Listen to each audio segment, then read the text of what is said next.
A few weeks ago, I was so busy in life and everything else, and I thought, man, if I just had more time. And I know that you're all feeling me. I had my kids in basketball and everything else. We're going everywhere. And then all of a sudden, bam, we hit the emergency brake, and now we're stuck at home with too much time on our hands, right? But it's not a bad thing. And I wanted to encourage you guys, it can be a great thing. And there's a lot of people right now, through this sobering experience, that, man, there are a lot of heroes in our lives that we don't think about most of the time. You know, our nurses and our doctors and our first responders and the police officers out there, those people every day that make life easy for us to live. And right now, putting their lives on the line so that we can make it through this experience. And so thankful for them. And I hear a lot of parents right now reaching out to their teachers going, please, get something for my kid to do. I'm not made to be at home with my kids all day long, every single day. And I get that because, again, I'm not just a teacher. I have 3 kids of my own. But I wanted to offer a word of encouragement to you that this can be a huge blessing in this time, that we don't have to be discouraged through this time, that we can be encouraged.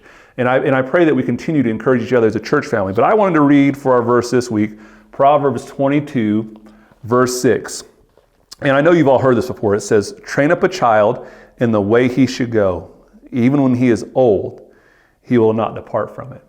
And how do we train a child up? Okay, I've heard so many times in my life that experience is the best teacher, and it is a great teacher, but there is no replacement for example.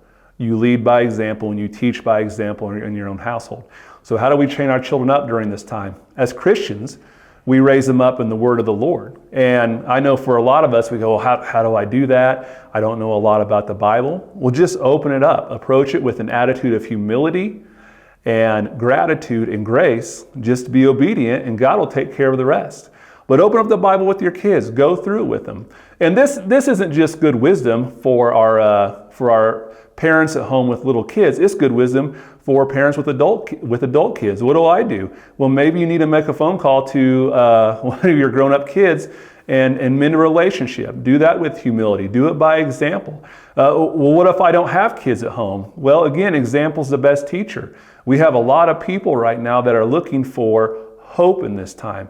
And all of us can offer that. It can be to our kids. It can be to our adult kids. It can be to non-believers. Wherever we're at in our life, whether we're parents or not, this verse can apply, or the principle can apply, that if we lead by example and we teach by example, by God's word, for our kids, it says when they're old, they'll not turn away from it.